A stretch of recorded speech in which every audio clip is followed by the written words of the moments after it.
Halo, Kami dari kelompok 4.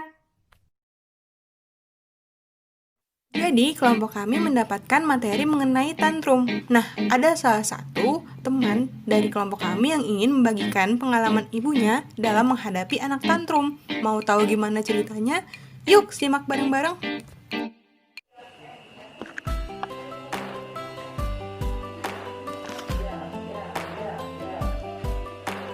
Hai, perkenalkan nama aku Ciwit. Jadi, aku sendiri di sini sebagai perwakilan kelompok 4 akan melakukan wawancara mengenai tugas mata kuliah PMPK, yaitu tantrum. Tantrum sendiri diartikan sebagai ledakan emosi atau kemarahan yang terjadi pada anak-anak. Biasanya rentang usia terjadinya tantrum ini sekitar umur 2 sampai 4 tahun. Jadi, wawancara di sini tamunya sendiri adalah mama aku yang bakalan menjadi narasumbernya sendiri. Mau tahu kelanjutannya? Stay tune.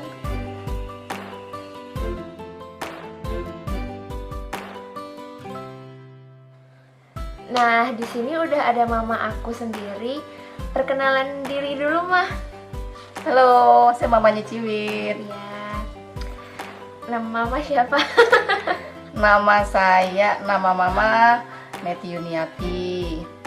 Mempunyai 3 orang anak, 2 laki-laki dan 1 perempuan. Ya. Ayah Ciwit di Telkom kerjanya dan sekarang udah pensiun, baru saja pensiun. Iya, iya guys. Jadi aku di sini sendiri sebagai anak kedua ya Mah dari 3 bersaudara, yang mana jarak jauh dari Mas Puguh itu 3 tahun ya Mah. 3 tahun, Sama adik sendiri 6 tahun.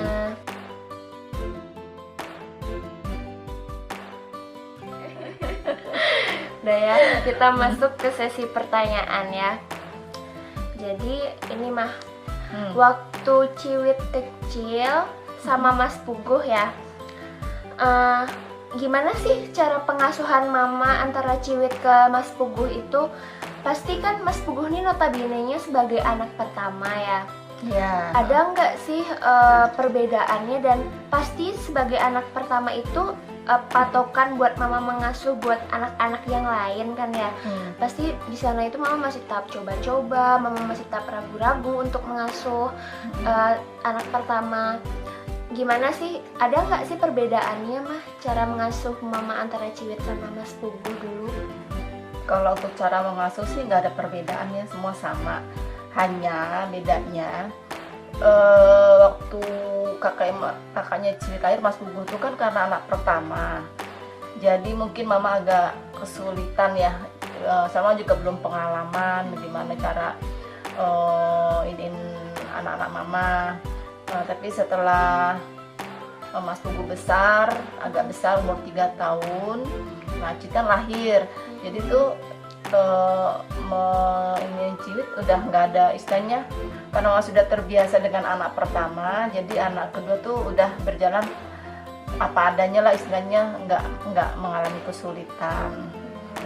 Karena pada dasarnya semua cara pengasuhannya itu sama, nggak ada bedanya. Hanya bedanya Mas Puguh laki-laki, Ciwit perempuan gitu.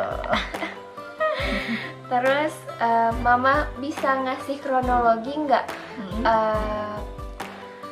kejadian-kejadian di saat anak-anak mama itu rewel, mulai dari Ciwit, Mas Puguh, sama Arsa? Kronologinya Kejadian misalnya kayak Ciwit nangis lah di suatu tempat gara-gara nggak dapetin barang, atau pokoknya ngamuk lah intinya. caranya, kalau untuk masing-masing anak sifat-sifatnya kan karakter beda-beda ya. Bukan mau Semuanya beda. ngasih kronologi. Iya, kronologi seperti gini contohnya. Umpamanya nih Cit, mama ajak pergi Iya. ke mall misalnya. Ada barang yang diinginkan sama si Ciwit nih. Cuman di saat dia meninggal, dia awalnya dia liatin barang itu aja kan, liatin aja. Lama kelamaan masih dia liatin terus. Nah terus mama ajak, ayo kita ke sana, nggak mau dia. Nah itu pasti ada satu permintaan yang dia mau, cuman dia nggak ngomong waktu itu. Pas kita mau jalan, terus dia baru ngomong kalau aku pengen itu gitu. Pengen istilah waktu itu kalau nggak salah ada boneka itulah ya, ada yang diminta sama dia.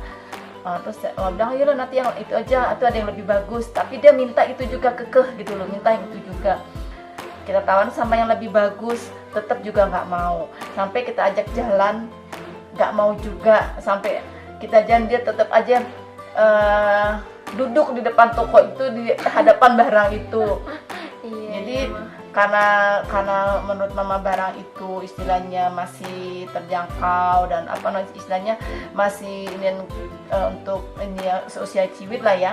Jadi ya mau pasti mama belikan. Tapi kalau seandainya nggak sesuai dengan apa umurnya ya mama juga nggak belikan gitu. Jadi itu aja kayaknya Ciwit tuh dari kecil dulu juga waktu sekolah TK kalau nggak salah. 1 tahun mamanya ikut sekolah. 1 tahun di dalam lokal, dari jam 7:30 pagi sampai jam 2 siang, nggak pernah mau ditinggal. Pernah dulu juga dianterin ayah ya mah. Suatu hari mama sakit, nggak bisa nganterin, akhirnya dianterin sama si ayah.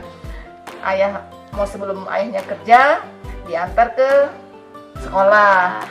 Ayahnya mau tinggal, nangis dia nggak mau ditinggal, sampai dia guling-guling di depan kelas, di depan pintu kelas, nggak mau ditinggal sama teriak, nangis jerit-jeritan. Kata teachernya, ditinggal saja pak, tidak apa-apa, nanti bisa kami atasi, teachernya bilang. Tapi setelah ayahnya pergi, Ciwit ngamuk dan dia malah lari menyusul ayahnya. Akhirnya ayahnya mungkin nggak tega ya, jadi akhirnya udahlah teacher biar saya bawa pulang saja. Jadi ya nggak jadi sekolah kan.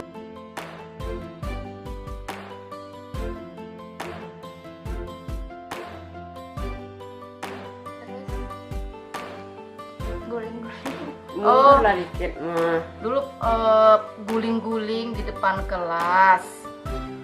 Waktu itu ditinggal ayahnya, guling-guling di depan kelas. Akhirnya dia nyusul ayahnya untuk pulang. Akhirnya dibawa pulang lagi sama ayahnya ke rumah, karena memang nggak bisa ditinggal. Waktu TK tuh nggak bisa ditinggal sama sekali. Waktu sekolah dari pagi sampai sore, sampai jam 2, nungguin setiap hari selama 1 tahun. Jadi memang nggak bisa kalau dibilang Ciwit tuh dulu emang lengket banget lah sama mama tuh loh. Jadi nggak mau lepas, kita geser tempat duduk sedikit aja ikut geser, sampai teacher sampai bingung. Jadi akhirnya ya dibawa pulang lagi sama ayahnya. Itu kan Cut nangis guling-guling gitu di depan kelas gitu ya mah. Ya. Sampai di rumah itu masih nangis nggak? Ya udah nggak nangis, udah dibawa pulang di dalam mobil. Udah nggak nangis ayah pas bilang. Ayah Cut udah di dalam mobil, ayah Cut nggak nangis lagi. Udah nggak nangis lagi. Pokoknya ya takut ditinggal gitu loh, nggak mau dilepas sama orang. Tadi kan Cut udah mama ceritain kronologinya. Kalau Mas Puput dulu gimana mah waktu masa kecilnya? Pernah rewelnya tuh dalam kejadian apa sih? Kalau Mas Pugu rewelnya waktu itu gini, mama lagi hamil Ciwit. Iya. Waktu itu pulang dari rumah yang mami. Di mobil tuh kan kita pakai mobil, pas di jalan tuh jalanan macet banget karena waktu itu bulan puasa. Jadi dari rumah yang mami tuh di daerah Kramatjati, mau pulang ke rumah mama di Pondok Gede. Perjalanan macet, dia waktu itu kebelet pipis waktu itu. Iya. Kebelet pipis. Ya aku mau pipis, di dalam mobil dia berdiri kan. Ya aku mau pipis, tunggu sebentar ayah parkir mobil ke cari yang aman untuk berhenti, kata si ayah gitu kan. Ayah pinggirin mobil dulu, Puk udah mau pipis gitu. Iya tunggu sebentar, sabar. Nggak tahu, Puk pipis di mobil nih, katanya gitu. Akhirnya tunggu mas, nggak tahu ya bener dia pipis di mobil. Mama marah nggak sama ayah? Ya mau marah gimana lagi, emang udah Ayah reaksi udah ayah kebelet gimana? pipis, ya udah ayah, walah anaknya udah pipis di mobil. Kencing nih. Lah aku pipis di sini, pipis di mobil nih. Tunggu mas, ya udah lah pipis aja di mobil. Bawa pesing mobilnya. Sampai di rumah udah basah semua tuh inian di jok mobil tuh basah semua. Ya sampai di rumah ya langsung tidur dia. Pagi-pagi ya mobilnya dicuci ininya jok mobilnya dibuka, kan bau pesik banget, dicuci akhirnya sama si ayah. Nah tadi kan udah Ciwit, udah Mas Pugu, udah si Arsa lagi. Gimana sih, pernah nggak sih mah kejadian yang benar-benar nyantol di kepala mama, yang benar-benar dia tuh rewel banget waktu kecil? Rewelnya Arsa waktu itu dia kalau minta sesuatu itu parahnya, dia tuh suka ngambeknya tuh jelek banget deh. Kursi ditebalik, Semua barang-barang dijatuhin semua ya mas. apa yang ada di tangannya tuh dilempar, ada yang di tangannya dia tuh dilempar, ya pokoknya apa yang ada di barang dia, di tangan dia, di deket dia, pokoknya udahlah hancur. udah rusak, berapa kali rusak inian. Itu posisinya mama lagi di rumah atau di luar itu gitu? di rumah. Kalau di luar gitu gimana mas? Kalau di luar ya apa yang ada ya dia nangis jongkok di inian. Terus yang lebih lucunya gini, dia tuh kan tuh takut sama petir. Jadi kalau dia lagi main di luar sama temennya, kalau ada petir dia langsung tengkurap di tengah jalan. Langsung tengkurap dan langsung lari ke bit masuk ke dalam rumah. Aku pikir ada apa kamu kayak gini, ini irit gitu kan, nggak tahu aja. takut apa, nggak tahu takut. Iya, Arsa tuh emang dulu parah banget sih. Dulu aku waktu SMA kelas 2 atau kelas 3 ya, dia kan masih SD gitu ya. Jadi aku di dalam kamar nih kan, terus emang lagi hujan sih. Terus ada bunyi petir, langsung masuk ke dalam dalam kamar aku, langsung meluk aku gitu mah. Ya udah, itu benar-benar takut sih. Jadi kan Sampai sekarang aku masih takut. Kalau sampai ada kopi langsung lah dari luar langsung lari jepit-jepit nggak tahu kira ada apaan. Kalau mati lampu juga langsung meluk orang. Aduh, udah deh. Benar-benar penakut banget. Paling Takut penakut. petir, takut gelap. Kan tadi itu kan mama udah bilang kan si Aisyah tuh kalau misalnya sesuatu yang nggak diinginin dia tuh rewelnya tuh ngejatuhin semua barang pokoknya semua barang itu dijatuhin lah ke dia ya ma. Ngelempar barang kayak marahnya kayak gitu ya ma. Cara mama nenangin dia tuh gimana sih ma? Iya, mama awalnya malah diemin aja dulu biar dia emosinya keluar semua. Soalnya kalau seandainya kita langsung tambah marah, tambah menjadi-jadi. Jadi mau diemin, nanti dia reda sendiri baru kita bujuk gimana ininya. Dan akhirnya dia jadi tenang gitu. Kalau lagi marah harus kita kita marah dan tambah menjadi-jadi. Apa misalnya nggak mau berhenti nangis, tambah menjadi-jadi, tambah teriak-teriakan, tambahin. Jadi ya itu kalau seandainya dia lagi ngamuk gitu, kalau udah kayak gitu, mama biar aja mama diemin dulu, nanti kita udah ada baru kita inikan. Dibujuk. Itu kan penanganan dalam rumah ya mah. Sama nggak kayak penanganan mama di luar rumah tuh kayak gimana sama si Arsa? Ya kalau penanganan di luar ya kan kita agak ini juga ya jadinya. Kalau di luar ya kita bujuk-bujuk lah supaya dia berhenti. Tapi dia orangnya kalau seandainya udah maunya, kalau seandainya di ini malah tambah menjadi-jadi. Jadi mendingan kita diemin dulu, nanti kalau udah capek baru. Pernah nggak sih ma anak mama tuh kayak, kan si Arsa nih emang benar-benar paling bandel dulu ya ma, kayak dia tuh nangis sampai kayak muntah gitu mah. Ada sih, karena dia kalau udah nangis kelamaan, kalau udah nangis teriak-teriak kan muntah. Muntah ya mah. Muntah. Makanya kalau dia lagi jangan ini nanti muntah gitu kan. Nah, baru dia ini. Diam. Diam. Dia paling takut sama namanya muntah. Oke, pertanyaan selanjutnya ya. Cara menangani anak-anak mama waktu kecil rewel itu beda nggak sih, Ma? Ma bisa kasih tahu nggak satu-satu cara nanganin dari Mas Puguh dulu rewel, Ciwit sama Arsa? Kalau Mas Pugu kalau lagi rewel di rumah itu memastelin itu aja video dulu kan lagi zamannya lagu anak-anak yang dari Joshua itu kan, yang lagu diobok-obok. Nah, pokoknya kalau udah ngamuk, udah nangis, setelah lagu itu langsung diem, langsung nonton, diem, tenang. Kalau Mas Pugu,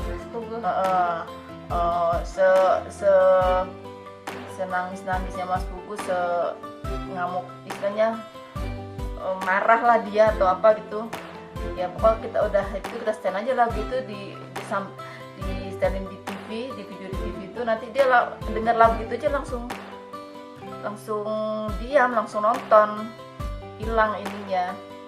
Makanya dia suka sama lagu-lagu kalau Mas Pugu. Iya, Mas Pugu tuh emang benar-benar suka Ya, lagu Joshua, sampai-sampai ada yang di dibeliin apa nih, akuarium yang ada ikannya. enggak pakai kaca bulat tuh, tapi bukan yang kotak, yang bulat.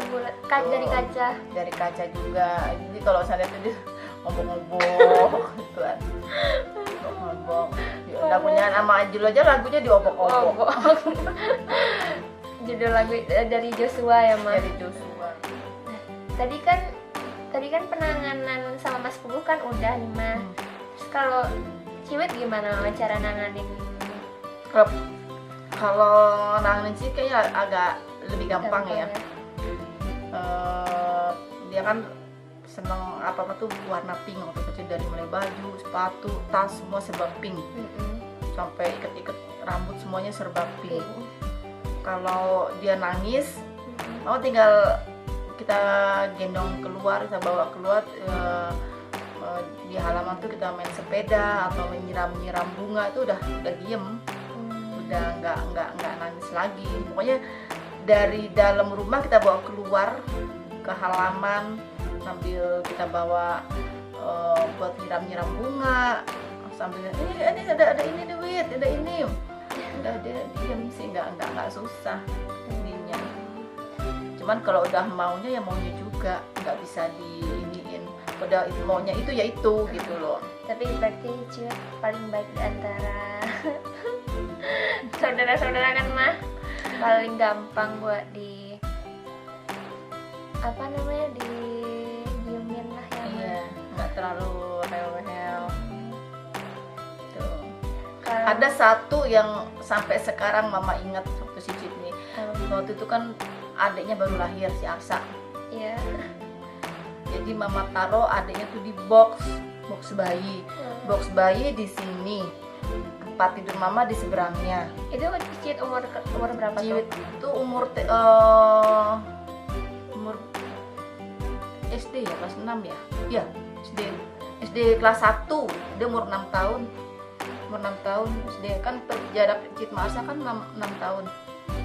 Dia masih SD kelas 1. Itu padahal box ranjang bayi itu kan tinggi.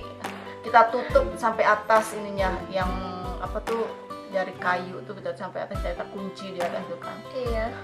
Herannya pas waktu mama mau ninggalin tempat tidur, ninggalin kamar kan ada di dalam box bayi si Arsa. Pas mama masuk sudah di atas tempat tidur mama. Mas sampai bingung sama ini gimana cara nuruninnya, sedangkan box bayinya itu tinggi. Iya. Nggak mungkin dia bisa ngelepas karena itu dikunci itunya. Kuncinya pun dia nggak mungkin bisa, karena kunci dari samping kiri itu dimasukin ke dalam lubang itunya, dinaikin ke atas. Itu yang sampai sekarang nggak bisa masuk akal lah. Kok anak sekecil itu bisa loncatin bayi loncat-loncatin box tuh setinggi ini dengan membawa bayi dipindahin ke kasur. Sampai ditanya, kamu cara mindahinnya gimana? Takutnya adiknya dilempar ke bawah baru dia taruh ke atas tempat tidur. Tapi adiknya nggak nangis, nggak ada tangis. Kalau dia dijatuhkan pasti kan dia nangis adiknya kan. Kalau dijatuhin dari box bayi itu kan, dia kan dia nangis. Ini enggak. Tuh. Iya, Mah. Kalau tadi kan Cid udah kan. Kalau di Aca Mama lebih ke gimana cara nenangin si Arsa kalau lagi rewel gitu atau lagi emosinya lagi meledak-meledak. Kalau si Arsa-nya paling agak susah. Iya. untuk Paling ngediem. nakal dia ya, Mah. Paling beda susah. dari yang lain. Adatnya anaknya kayaknya diem, Tapi di dalam tapi keras hatinya. Kalau udah itu ya itu gitu loh. Terus kalau seandainya ini ya, kalau dia minta sesuatu nggak diturutin, itu ngambeknya sampai berhari-hari. Mau diemin aja, kalau dia ngambek diemin aja juga ya. Dari langsung ngambeknya berhari diemin aja juga hilang sendiri, bayar sendiri. walaupun barang apa yang diinginin dia tuh nggak Mama kasih gitu, biarin aja gitu Mah. Ntar diikutin Mama sendiri gitu Mah. Kalau dia gini, kalau seandainya dia minta sesuatu nggak dikasih, nanti dia bilang, "Ma, aku punya tabungan, ayah tambahin." Nah, kalau udah kayak gitu ya Baru Mama kasih ya, kenapa kan dia ada usahanya kan.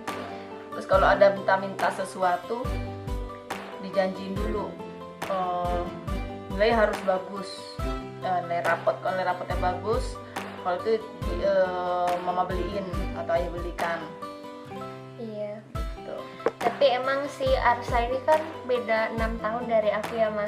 Jadi benar-benar perhatian Mama tuh semuanya buat Arsa. Kayak apa ya? Kalau aku masih inget banget dulu kejadian waktu aku kan SMA ya, pasti kan sibuk bimbel gitu ya kan ya Ma. Jadi Cid minta jemput, kan Arsa kan juga les. Cid minta jemput, Mama nggak mau jemput Cium. Bukan nggak mau jemput, Padahal karena bisa. sudah malam. Mama nggak Mama masih di jalan, belum sampai rumah, padahal Mama masih di jalan. muter jauh tuh kamu. Mama tuh bukan nggak mau jemput, karena Mama kalau bawa mobil malam tuh nggak bisa. Bawa mobil malam tuh mata tuh nggak apa ya namanya ya, udah nggak jelas. Jadi maka pas udah dekat rumah minta jemput, ya udahlah ini aja. Ada. Padahal sejalan loh, itu bisa kan lewat yang lurus terusan Elna itu loh Mah. Lewat tulisan Elna. Iya kan bisa. Lewat Elna. Elna yang di mana tuh? Yang kamu kan dulu bimbelnya di GO yang di Jembes. Iya kan? Kan Mama udah putar balik ke arah udah deket rumah waktu itu, udah mau deket sampai Simpang Jire, kamu baru nelpon. Kan gitu. tahu lah. Terus juga Mama tuh apa ya? Aku masih inget banget waktu di Aca TK. Jadi kan pasti kalau di depan TK itu kan ada tukang mainan gitu ya Ma. Setiap hari dong beli mainan ya, kayak benar-benar everyday. Padahal mainannya itu terus kan yang dibeli ya Ma. Kesukaan kita apa Ma? Lupa sih. Mobil-mobilan. Mobilan kecil. Kalau Mas Buku dulu hobi banget sama Tamiya. Oh iya, kalau Mas Buku Tamiya umur 4 tahun udah bisa ngerakit Tamiya. Umur 4 tahun. Guys, sama Kalah anak SMP. Ponakan yang SMP tuh kalah. Sampai bingung ngeliatin Buku. Kok kamu bisa, Gu? Asik banget ya kalau udah ngerakit Tamiya tuh udah seneng banget. Hobi banget sama Tamiya tuh. Kalau misalkan hari Minggu ke mall main Tamiya, kan di mall kan ada itunya kan, ada jalurnya Tamiya, harus kita bayar berapa ininya gitu kan. Hobi banget langsung. Kalau aku sendiri sih malah aku nggak suka main Kalau boneka-bonekaan ya Ma. Ciwit dulu sukanya mobil-mobilan malah. Niru dari kakaknya. Mas Togo tuh. Anak kakaknya main mobil. Iya, Terus jadi suka ikut-ikutan. naik Pohon ceri. terus naik manjat-manjat apa ya? pagar. Pagar masa pernah? Iya, di rumah yang di Padang tuh manjat-manjat pagar waktu itu. Masa sih mah? Kalah Mas Pugu sama Ciwit. Ciwit yang masih inget dulu yang waktu Renang Ciwit kelas 3 SD, Mas Pugu kelas kelas 6 kelas 6 Kan ya. beda tahun. Aku paling hebat dibanding Mas Pugu. Paling cepet dia ininya, renangnya. Atletik, tapi sekarang udah enggak lagi. Waktu TK dia ini dulu apa ikut Fashion show. Fashion show kalau kan Tapi ikut itu sekolah modeling. kalau di Padang. dipikir-pikir berbanding terbalik banget ya Mas. Soalnya kan dulu aku suka manjat-manjat, abis dari sana baru aku ngikut fashion show, emang masuk ke fashion show. Ya karena kamu tomboy gitu makanya dimasukin sekolah itu, sekolah modeling itu. Jadi setiap ada inian, event-event apa ikut. Pialanya banyak dulu. Cuman waktu waktu di Padang piala ada 30 piala mungkin ya. Iya. Dapat kalau ada lomba-lomba fashion itu selalu dapat nomor. Ada 30 lebih lah piala tuh. Ya cuman itu pas lagi gempa, mama udah di Bukit Tinggi, barang-barang masih di Padang. Jadi rumah itu rubuh. Jadi pialanya hancur semuanya. Iya, dulu tuh Di pernah kamar. aku Ada di ikut kamar. lomba di Jakarta ya mah. Menang guys. Pialanya setinggi kepala. Iya. Terus ketiban puing-puing gempa. Hancur. Jadi ya udahlah ya, bukan rezeki juga, akhirnya dibuang pialanya ya mah. Padahal bawa piala tuh dari Jakarta pulang ke Padang tuh dengan bersusah payah. Gak bisa naik pesawat emang? Jadi pas sampai di apa namanya, waktu kita check in, orang itu bilang oh nggak apa-apa bu, nih ya kita bawa kan piala besar 1,5 meter panjangnya. Itu taruh di bagasi. Akhirnya pas lagi udah kita mau jalur masuk, ibu maaf pialanya nggak bisa taruh di dalam karena nggak bisa masuk kabin. Akhirnya kita serahin ke orang yang itu, ke apa namanya, yang naruh di yang bagasi gitu. Oh awalnya boleh di kabin. Awalnya boleh, tapi setelah ini pas kita masuk, ibu maaf pialanya nggak bisa dibawa ya karena nggak bisa masuk kabin. Padahal udah direndahin itunya karena kan bisa dicopot-copot tuh ikannya, bagian atasnya dicopot-copot. Akhirnya disimpan sama itu yang pegawai itu, dimasukin melalui apa tuh namanya itu ya. Pokoknya dimasukin pas kita mau keluar dari pesawat, kita langsung kita ambil lagi. Bagasi kan? Masukin dalam bagasi bukan bagasi. Nggak tahu dimasukin bagasi ke pesawat kali ya, tapi orang itu yang masukin gitu loh. Iya. Cuman sayangnya yaitu ketiban gempa, jadi piala-piala tuh semua hancur. Nggak ada yang tersisa. Pertanyaan selanjutnya Dulu apa ya, menang apa ya di Hotel Aston Jakarta.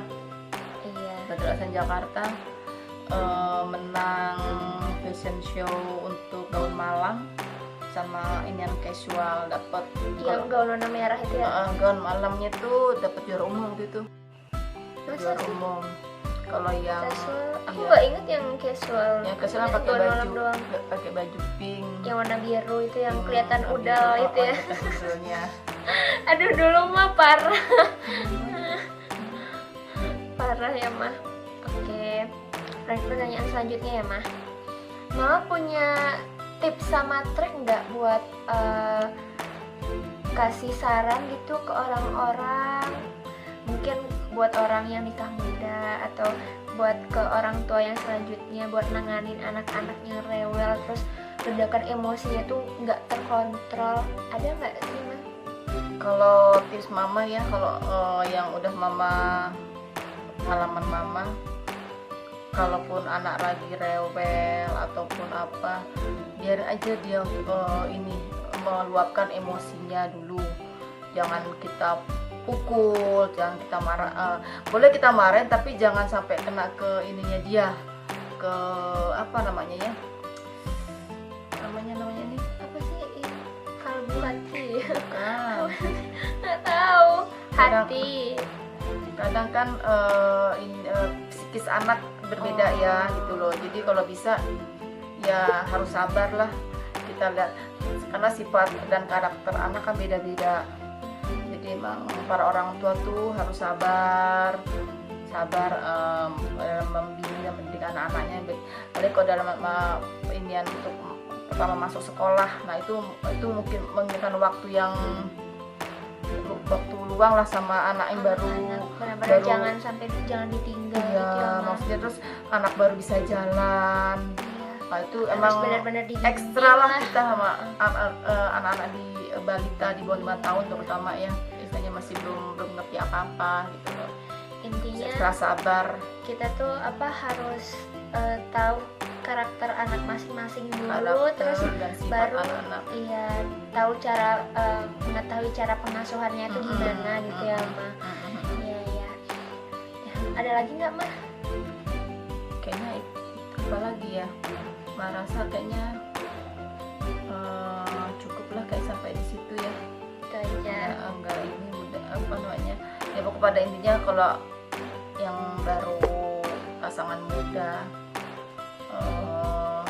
untuk mendidik anak memang harus ekstra sabar, ekstra apa ya namanya, benar-benar yang namanya sama anak-anak ya, Harus sabar, ekstra hati-hati, iya. tapi jangan keterlaluan. Jangan gini, Jangan terlalu manjain. jangan ya. terlalu memanjakan anak. Apa yang anak minta dikasih semuanya itu jangan, karena nanti dampaknya ke anak nanti kalau udah besar nanti nggak bagus juga ya gitu Iya. loh. Perkembangan emosinya ntar malah nggak berkembang secara baik. Sebenarnya apa sih, tantrum ini salah satu faktor anak untuk mencapai perkembangan emosi juga sih. Jadi emang salah satu tahap yang penting juga dilalui anak-anak. Jadi mungkin sekian dari aku sama Mama ya. Mohon maaf kalau ada kesalahan atau pengucapan yang salah ya. Iya. Maklum newbie guys. baru Iya. belajar Ciwit nih untuk apa. Ya, Ya. terima Oke. kasih. Dadah. Dadah, sampai jumpa lagi. See you. Setelah melihat wawancara Mama Neti dan Sawitri, berikut adalah hasil wawancaranya. Sawitri adalah anak kedua dari 3 bersaudara. Kakaknya bernama Puguh dan adiknya bernama Arsya. Jarak umur Sawitri dengan kakaknya adalah 3 tahun, sedangkan jarak umur Sawitri dengan adiknya adalah 6 tahun. Bagaimana pola asuh yang diterapkan Mama Neti pada anak-anaknya? Saat memiliki anak pertama, Mama Neti merasa kesulitan dalam beberapa hal mengenai pola asuh. Namun, ketika memiliki anak kedua yaitu Sawitri, Mama Neti sudah lebih baik dalam pola pengasuhannya. Hal ini dikarenakan Mama Neti banyak belajar dari pengalaman mengasuh anak pertamanya.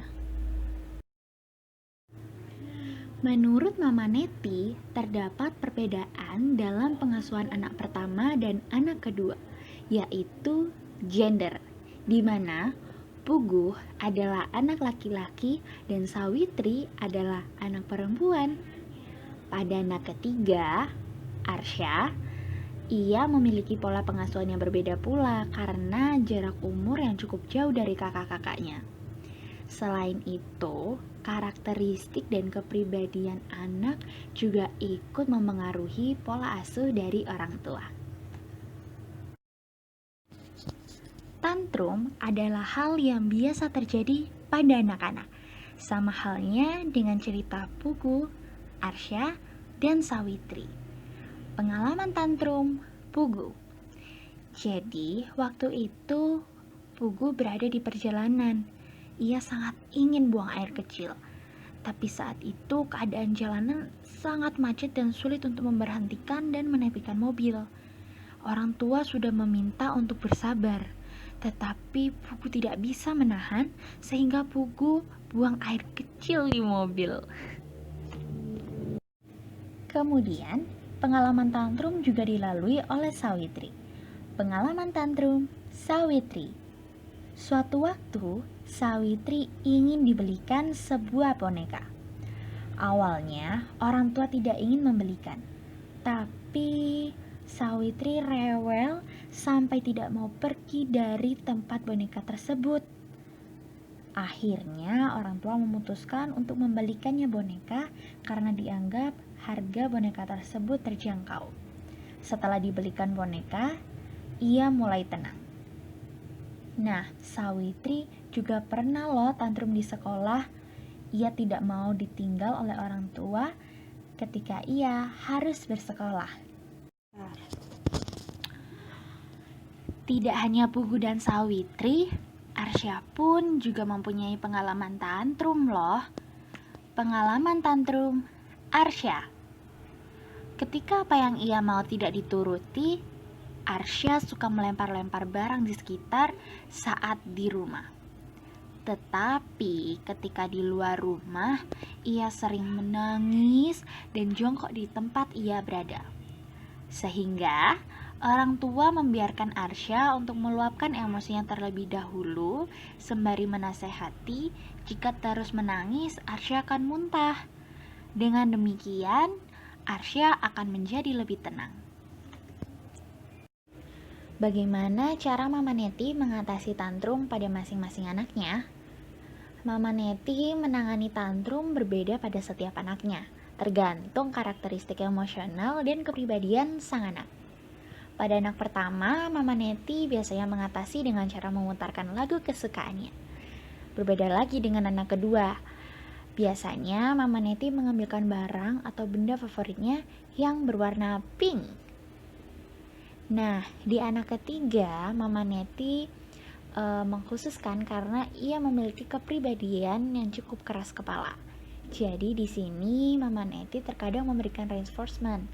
Misalnya, apabila Arsya menginginkan sesuatu, maka ia harus belajar dengan rajin atau mendapatkan nilai yang bagus terlebih dahulu, baru ia akan mendapatkan apa yang ia mau. Nah, di sini Mama Neti memberikan tips and trick untuk mengatasi tantrum pada anak. Yang pertama, kenali karakteristik anak. Yang kedua, biarkan anak meluapkan emosi terlebih dahulu. Yang ketiga, bila ingin menegur anak, usahakan untuk tidak terlalu menyakiti hatinya karena karakteristik anak berbeda-beda. Yang keempat, orang tua sebisa mungkin tenang dan sabar terlebih dahulu ketika anak sedang tantrum. Yang kelima, berikan waktu luang dan ekstra untuk anak yang mengalami tantrum. Yang keenam, orang tua tidak perlu terlalu memanjakan anak agar anak mengerti norma sosial. Analisis hasil wawancara. Tantrum adalah luapan emosi atau kemarahan yang meledak-ledak dan tidak terkontrol. Biasanya tantrum akan muncul pada anak usia kanak-kanak awal. Hal ini terkait dengan tahapan perkembangan kognitif milik Piaget, yaitu tahap pra-operasional. Pada tahap ini, anak cenderung melihat sesuatu berdasarkan sudut pandangnya saja, atau biasa disebut egosentrisme. Pada tahap ini, anak akan menginginkan sesuatu. Jika tidak tercapai, anak akan cenderung kesal atau marah. Pernyataan tersebut sesuai dengan peristiwa yang dialami oleh keluarga Sawitri. Tantrum pada ketiganya cenderung merujuk pada egosentrisme. Mereka berharap keinginannya terpenuhi saat itu juga, seperti saat Sawitri minta untuk dibelikan boneka. Faktor penyebab tantrum memang bermacam-macam, namun secara umum tantrum disebabkan oleh keinginan anak yang tidak terpenuhi, ketidakmampuan anak untuk mengungkapkan diri untuk mendapatkan perhatian, dan pola asuh dari orang tua. Jika dilihat dari berdasarkan hasil wawancara sebelumnya, anak pertama tantrum disebabkan oleh keinginan anak yang tidak segera dipenuhi. Sedangkan pada anak kedua disebabkan oleh kesiapan sekolah yang kurang matang, kelakatan, dan keinginan yang tidak segera terpenuhi. Kemudian, tantrum pada anak ketiga juga dikarenakan keinginan yang tidak segera dipenuhi. Sebenarnya terdapat banyak cara yang bisa dilakukan untuk mengatasi tantrum pada anak. Cara tersebut tergantung pada karakteristik anak dan pola asuh dari orang tua itu sendiri. Para peneliti menyebutkan perbedaan gaya pengasuhan atau pola asuh dan strategi karakteristik orang tua untuk mengelola perilaku anak ini dapat memengaruhi sosioemosional dari anak itu sendiri. Berdasarkan penelitian Amelia 2018, diperoleh hasil yang menyebutkan bahwa ketika orang tua menggunakan pola asuh demokratis, maka intensitas tantrum akan cenderung lebih rendah. Dan ketika orang tua menggunakan pola asuh otoriter atau permisif, maka intensitas tantrum akan cenderung lebih tinggi. Mengapa bisa terjadi demikian? Hal ini dikarenakan pola asuh yang permisif dapat menyebabkan munculnya sikap egosentris yang terlalu kuat, serta sulit bagi anak untuk diarahkan ke perilaku yang benar. Namun, pada dasarnya pola asuh yang baik adalah pola asuh yang diberikan sesuai dengan tempat, porsi, kondisi, dan karakteristik anak.